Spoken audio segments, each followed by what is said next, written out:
Assalamualaikum warahmatullahi wabarakatuh.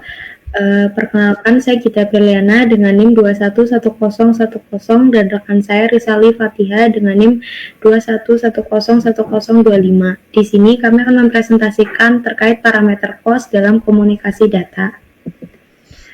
Yang pertama, parameter cost. Pengertiannya adalah parameter cost atau quality of service adalah ukuran yang digunakan untuk mengukur dan mengontrol kualitas jaringan komunikasi. Cost merujuk pada kemampuan jaringan untuk menyediakan pengalaman pengguna yang diinginkan dalam hal throughput atau kecepatan transfer data, latensi, waktu yang dibutuhkan untuk mentransfer data, keandalan, dan faktor-faktor lain yang berkaitan dengan performa jaringan. Parameter cost yang akan dibahas dalam presentasi ini adalah delay. Selanjutnya pengertian delay akan dibawakan oleh Rizali. Silakan, Ica. Baik, terima kasih Gita. Delay pada konteks cost ini mengacu pada lamanya waktu yang diperlukan untuk mentransfer data atau informasi dari satu titik ke titik lainnya. Penanganan delay dalam cost penting untuk menjaga kualitas layanan jaringan. Dalam beberapa kasus, seperti aplikasi real-time, delay yang sangat tinggi dapat mengganggu pengalaman pengguna. Untuk mengatasi hal ini, parameter cost seperti alokasi bandwidth yang memadai, pengaturan prioritas, dan manajemen antrian dapat diterapkan untuk mengurangi delay dan memastikan kualitas yang diinginkan dalam jaringan komunikasi. Next. Oke, kita di sini akan menjelaskan tentang end-to-end delay. Parameter ini digunakan untuk mengukur lamanya waktu yang dibutuhkan untuk mentransfer data. Di sini saya akan menjelaskan tentang cara mentransfer data atau delay yang ada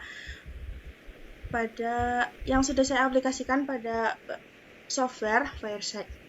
Di sini terdapat time span atau waktu yang digunakan sebesar 0,4 mm.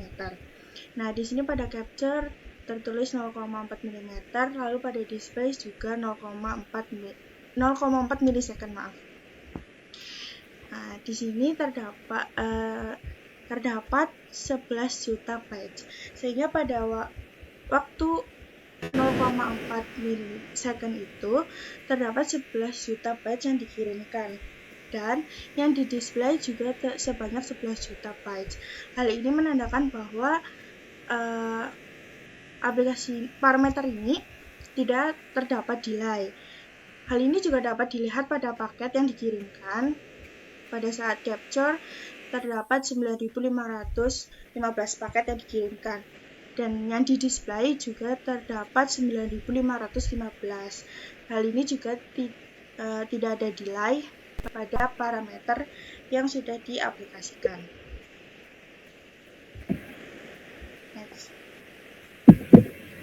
Selanjutnya adalah dampak negatif dari delay. Yang pertama, penurunan kualitas layanan. Delay yang tinggi dapat mengakibatkan penurunan kualitas layanan dalam aplikasi real-time seperti video streaming, panggilan suara, atau video konferensi. Delay yang signifikan dapat menyebabkan gangguan dalam aliran data, jeda dalam audio atau video, atau ketidaksesuaian antara suara dan gambar, sehingga ada ketidakstabilan aplikasi.